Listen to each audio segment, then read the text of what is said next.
Continuando con la temática, vamos a estar hablando de la programación orientada a objetos. La intención de esto es que conozcamos cómo se implementan los pilares de esta programación dentro de JavaScript y cómo podemos hacer uso de esta dentro del desarrollo de aplicaciones web. Bueno, hablando de la programación como tal, la POP, por su abreviación en inglés, y OOP por su abreviación en español, es un paradigma de programación que trata de innovar la forma de obtener los resultados.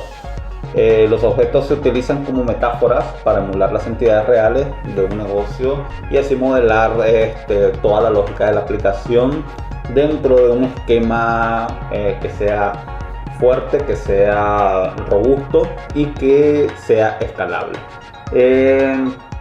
La intención es prediseñar el modelo y que cada uno de los elementos que estemos utilizando, los objetos complejos, las variables complejas, estén basadas bajo la estructura que se ha definido en el modelo. Las bases sobre las cuales se fundamenta la programación orientada a objetos básicamente son la abstracción, la herencia, el encapsulamiento y la modularidad. Existen otros elementos que se pueden destacar de ella. Sin embargo, estos son en los que vamos a estar haciendo énfasis, sobre todo en la programación orientada a objetos desde JavaScript. Hablando de la abstracción, esta denota las características esenciales de un objeto, donde se capturan sus atributos, comportamientos y características generales. Por ejemplo, hablando de la clase persona, esta determinará cuáles serán los atributos y métodos que definen a alguien como persona. Todas las instancias que se van a determinar o que se van a crear en base a esta clase van a tener los mismos comportamientos y van a tener los mismos atributos. Recordemos que todos como personas, todos somos distintos. Sin embargo, lo único que nos diferencia básicamente son los valores que tenemos dentro de los atributos. Por ejemplo, si la clase persona tiene un atributo llamado nombre, cada una de las instancias de esta tendrán ese atributo y lo único que cambiará sería el valor de este nombre. Por ejemplo, Pedro, Cristina, Manuel, María. Viéndolo de la sintaxis de JavaScript, vamos a tener que la definición de una clase se determina primero por la palabra reservada class, luego el nombre de la clase, y dentro de las llaves tendremos los constructores, métodos y atributos. Por ejemplo, persona en este caso tiene el atributo nombre y fecha. Cuando yo declaro una instancia de esta clase basado en una variable, por ejemplo una variable llamada persona1, esta va a ser definida por la palabra new y por el nombre de la clase más dos paréntesis que van a determinar la invocación a su constructor. Todas las clases tienen un constructor por defecto. Sin embargo, podemos crear constructores o podemos determinar un constructor definido personalmente. Cabe aclarar que en JavaScript los constructores múltiples no se permiten. Sin embargo, podemos perfectamente definir un constructor específico que tenga comportamiento o determine el comportamiento específico de la clase en dependencia de los parámetros que están usando. Por ejemplo, aquí hemos determinado que la clase persona no tiene un constructor en particular, por lo que tomará el constructor por defecto. Luego que hemos invocado a la palabra reservada new y hemos definido que el constructor por paréntesis va a ser por defecto, entonces podemos utilizar la instancia de persona y ya determinarle lo que serían los valores de los atributos. Por ejemplo, persona1.nombre va a ser igual a Wilber Matos y persona1.fecha de nacimiento va a ser igual a una nueva fecha basada en una cadena.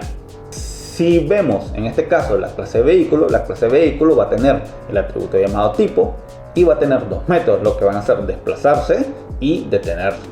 Estos métodos básicamente van a hacer operaciones que serán determinadas, en este caso por el desarrollador, y podrán ser invocadas por cualquier instancia de la clase vehículo. Una forma de ver los constructores personalizados es determinándolo por la palabra reservada constructor. Entre paréntesis determinamos cuáles van a ser los parámetros que ese constructor va a recibir al momento de invocarse, y entre llaves las operaciones que éste va a tener. Podemos tener operaciones de diversos tipos, desde validaciones asignaciones de valores, etc. Por ejemplo, en este caso la clase persona tiene un constructor con dos parámetros, nombre y fecha, que serán los que asignaremos por defecto a lo que serían los atributos de esta clase, que son nombre y fecha de nacimiento. Al momento que invocamos estos atributos por medio de un constructor o cualquier método, debo utilizar la palabra reservada dis.nombre igual al parámetro nombre, dis.fecha de nacimiento igual al parámetro fecha. Al momento de que vamos a hacer la instancia, por medio del paréntesis que se determina la parte del nombre de la clase, definimos cuáles van a ser estos parámetros. Por ejemplo, new persona, entre paréntesis hemos determinado que el primer parámetro, que va a ser el nombre, es Wilber Matus, y el segundo parámetro va a ser igual a new date, y le pasamos una cadena en formato de fecha que sea posible transformar por medio de la clase date. La herencia tiene la intención de definir clases que van a tener clases hijas a las cuales van a heredar tanto sus atributos como sus métodos y constructores. Por ejemplo, en este caso vamos a hablar de la clase vehículo. La clase vehículo, sabemos todo el concepto de vehículo, pero entendemos que hay muchos tipos de vehículos. Tenemos vehículos que son rodantes, y tenemos vehículos aéreos, tenemos vehículos acuáticos, y dentro de estos mismos hay subcategorías como tal. Entonces, si yo digo un vehículo tiene la capacidad de desplazarse, pero ese vehículo puede ser un auto, puede ser un avión o puede ser un barco. Entonces, para definir una clase específica de cada uno de estos, simplemente determino la palabra reservada class, el nuevo nombre de la clase, y por medio de la palabra reservada extend, defino cuál va a ser su clase padre, y utilizando el constructor y el método super le asigno automáticamente todos los métodos y atributos que tenga la clase padre. Algo importante acá es entender de que la intención de hacer esto es cuando las clases hijas como tal tienen métodos específicos o tienen capacidades distintas que un vehículo en general no tiene. Por ejemplo, aunque un avión sea un vehículo, este utiliza turbina y utiliza una forma o un modelo de alas para poder desplazarse. Sin embargo, un automóvil no tiene esa capacidad. Utiliza las ruedas para desplazarse y tiene otras características que son diferentes en relación a su contraparte avión. Pero dentro del concepto de vehículo, ambos lo son y ambos cumplen con las características de un vehículo normal. Por lo tanto, en estos casos se determina una jerarquía de clases y definimos que vehículo es la clase padre y auto hereda todas las capacidades de vehículo y avión hereda todas las capacidades de vehículo. Y ambos tienen la posibilidad de tener métodos y características particulares que solo les pertenecen a ellos. Acá podemos ver cuando yo hago la instancia de auto y hago la instancia de avión, al momento de utilizar auto 1, puedo invocar siempre al método desplazarse, el cual le pertenece a la clase de vehículo. Y en la consola podemos ver cómo este ha enviado, en ambos casos, ha enviado la palabra o ha enviado el mensaje desplazándose. Avión 1 desplazándose, auto 1 desplazándose. Hablando meramente del polimorfismo, este tiene que ver con el hecho de que en algunas ocasiones los métodos que tiene la clase padre pueden ejecutarse de diferentes maneras o con características distintas en dependencia de las clases hijas. Veamos el ejemplo. En el caso de vehículo tiene la función desplazarse, el cual retorna un mensaje diciendo desplazándose. Igual tiene la función detenerse, el cual retorna la función deteniéndome. Sin embargo, cuando invocamos a la clase auto, esta tiene la capacidad de desplazarse, pero se desplaza de una forma distinta a la forma en que se desplazaría un avión. Por ejemplo, los autos se desplazan por tierra y la clase avión se desplaza por aire. Si habláramos de la clase barco, esta se desplaza por agua. Desplazarse por tierra, por aire y por agua, aunque ambas son el concepto de desplazarse de un punto a otro, lo hacen de forma distinta, con métodos distintos y tecnología distinta. Por ello, al momento que nosotros definimos las clases hijas, podemos determinarle el polimorfismo de sus métodos, y al momento que se haga la instancia puede invocarse a sí mismo y va a retornar el resultado del tipo de instancia que estamos haciendo. Por ejemplo, he creado las instancias de auto1 y avión 1 y he invocado a la función desplazarse en ambos casos, y la consola me ha retornado auto1 desplazándose por tierra y avión 1 desplazándose por aire. Esto podría parecer un poco pesado porque estamos hablando de que tanto auto como avión hemos definido la función desplazarse, y la función que hemos escrito anteriormente, como en el caso de desplazarse en vehículo, no se está utilizando, lo cual podría parecer una función innecesaria dentro de la clase vehículo. Sin embargo, esto tiene muchas utilidades. Por ejemplo, recordemos lo primero. Cuando yo declaro las clases hijas, estas tienen las características de vehículo. Sin embargo, no siempre voy a tener la capacidad o la habilidad de definir todos los tipos de vehículos. En algún momento, por ejemplo, si estoy en una venta de vehículos, voy a determinar que existe o va a entrar un nuevo vehículo a mi inventario, y puede ser de que yo no tenga un modelo específico, una clase específica para ese vehículo, y tenga que crear un vehículo genérico. Esto, al tener un vehículo genérico, me va a permitir a mí poder almacenar un vehículo distinto a los modelos que ya tengo definidos. Por otro lado, también puede ser que hemos definido métodos que reciben como parámetro algún vehículo, y en dependencia de la invocación de ese método puedo pasarle un vehículo genérico, no pasarle vehículo, o incluso pasarle cualquier tipo de vehículo, y el método debería ser capaz de procesar sus métodos y atributos dentro de la función como tal. En este caso, la función procesar vehículo tiene como trabajo ejecutar la función desplazarse. Para ello, debo de entender que cualquier objeto que yo envíe como parámetro esta función debería de tener la función desplazarse. Si no, no podría ejecutarse y mandaría error, o habría que hacer un control de errores.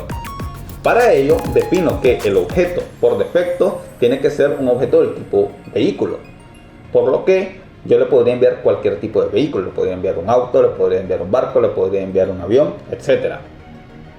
Entonces, al momento de que él recibe el vehículo, buscará dentro de los métodos de este objeto la función desplazarse, y en dependencia de las características de cada uno de estos puede tener alguna función de polimorfismo que va a ejecutar una acción distinta de desplazamiento en dependencia del tipo de objeto que estoy enviando. Incluso si yo no enviara objetos, esta función ya debería tener por defecto un parámetro que determine cuál va a ser el valor de este. Por ejemplo, al momento que hago el primer console log, la consola envía la función o el mensaje desplazándose por tierra, porque le he pasado como parámetro un auto. Cuando hago el segundo console log, automáticamente ha ejecutado la función desplazándose por aire, porque el parámetro que he enviado es un avión. Y si por lo que sea ejecuta la función y esta no ha recibido ningún parámetro, esta igualmente mandaría a imprimir la función desplazándose. En el caso del encapsulamiento, este es un tema complicado dentro del ámbito de JavaScript, sobre todo en la información que se maneja hace varios años. Si buscamos información de encapsulamiento, se va a encontrar de que esto realmente no existe dentro de la programación orientada a objetos de JavaScript, puesto que los miembros privados no están definidos o no se habían definido hasta el 2020. Entonces, se manejaba de que el encapsulamiento no era posible realmente dentro de JavaScript. Sin embargo, eso es un error. Yo puedo tener miembros privados dentro de una clase. Sin embargo, hay que entender cómo y cuándo declararlos. En este particular, se debe hacer dentro del constructor. Al momento que yo defino mi constructor, puedo definir dentro de él cualquier cantidad de miembros que serían privados de la clase. Sin embargo, estos no desaparecerían, sino que son totalmente inherentes a la clase como tal. O sea que cualquier instancia de un objeto que yo haga va a tener esos miembros, independientemente que no puedan ser accedidos. La ventaja de esto es que yo no puedo invocar un miembro que no esté definido dentro del cuerpo de la clase o esté determinado por la palabra reservada this, ya que cualquier atributo o método declarado dentro de la clase o definido dentro del constructor con la palabra reservada this va a ser un miembro público y puede ser accedido desde cualquier instancia de la clase. Dicho esto, en el ejemplo que estamos viendo he declarado la variable motor dentro del constructor y le he asignado un valor llamado motor secreto. Asimismo, he determinado que existe una función pública, ya que esto lo determino por medio del this, que lo que va a hacer es básicamente retornar el valor de motor. Algo importante con el tema del this es que this hace referencia a la clase como tal o a la instancia de la clase que se está ejecutando en ese momento. Yo tengo dos formas de declarar un miembro público dentro de una clase. Lo puedo hacer, como podemos ver, en la clase vehículo, determinando dentro del cuerpo de la clase el nombre del atributo o el nombre del método, o lo puedo hacer dentro de cualquier constructor utilizando la palabra reservada this. Asimismo, es posible dentro de cualquier método de la clase definir nuevos atributos dentro de la instancia con valores específicos procesados dentro de los métodos utilizando la palabra this, y estos pueden ser accedidos de cualquier parte de la aplicación donde se haya hecho la instancia. Por lo tanto, una vez que yo he definido que this.func es igual a una función que me va a retornar el valor de motor, yo ya podría acceder al valor de motor desde fuera, pero por medio de this.func, lo que implicaría de que podría aplicar reglas, podría definir comportamientos e incluso podría determinar qué es lo que voy a hacer con motor solamente dentro de esa función, sin necesidad de retornar su valor. En este ejemplo, nuevamente trabajando con la instancia de avión llamado avión 1, he intentado por medio de la consola imprimir la variable motor, y lo que he retornado dentro de la consola va a ser un definido. O sea, básicamente me está diciendo de que motor no está definido, pero realmente motor existe o no existe dentro de la clase. Bueno, lo podemos ver acá. Cuando yo intento imprimir el avión.func, que va a ser la función, en este caso que he determinado que me va a retornar el valor de motor, esta sí me retorna el valor de motor. Por lo tanto, el miembro existe. Lo que pasa es que no es accesible desde fuera de la clase. Por lo tanto, podríamos definirlo como un miembro privado. Sin embargo, esto va a cambiar a partir del 2020. A partir del 2020 se ha determinado en una fase experimental, eso significa que está en beta, todavía no es la fase final y esto puede cambiar, que ahora los miembros privados sí existen dentro de JavaScript y se determinan por medio de un numeral a la par del nombre, ya sea del método o del atributo. Por ejemplo, ya no necesito declarar la variable dentro del constructor, sino que lo puedo declarar dentro del cuerpo utilizando la palabra o el símbolo numeral adelante de motor. Asimismo, puedo perfectamente utilizar una función declarada en el cuerpo o también declarada en el constructor, eso es indistinto, que me retorne el valor de motor. Cuando se ha hecho esto, podemos observar que cuando se intenta hacer el console log de avión.motor, este imprime indefinido, porque realmente el motor no existe como tal dentro de la clase. Y cuando yo intento ejecutar la función fun, me retorna el valor de motor. Entonces, eso se puede determinar como que es totalmente, la palabra motor o el atributo motor es totalmente reservado y solo puede ser accedido desde dentro de la clase. Sin embargo, ¿qué pasaría si yo intentara invocar a numeral motor? Bueno, automáticamente la consola me diría que ese miembro es totalmente privado y por lo tanto no puede ejecutar ningún código. Y por último hablaremos de la modularidad. Esta es un concepto bastante simple. Significa que yo puedo, por medio de algún modelado, por medio de alguna arquitectura, determinar cuáles van a ser todas las partes de mi aplicación, separarlas como tal y definir que tengo muchos programas pequeños que todos en conjunto forman parte de toda mi gran aplicación. Este concepto es sumamente importante, sobre todo cuando trabajamos con equipos de trabajo e incluso cuando la aplicación es demasiado grande. Tú puedes declarar diferentes o pequeños programas que se encargarán de trabajar una parte específica de la aplicación, pero que en conjunto le dan sentido a toda la aplicación como tal.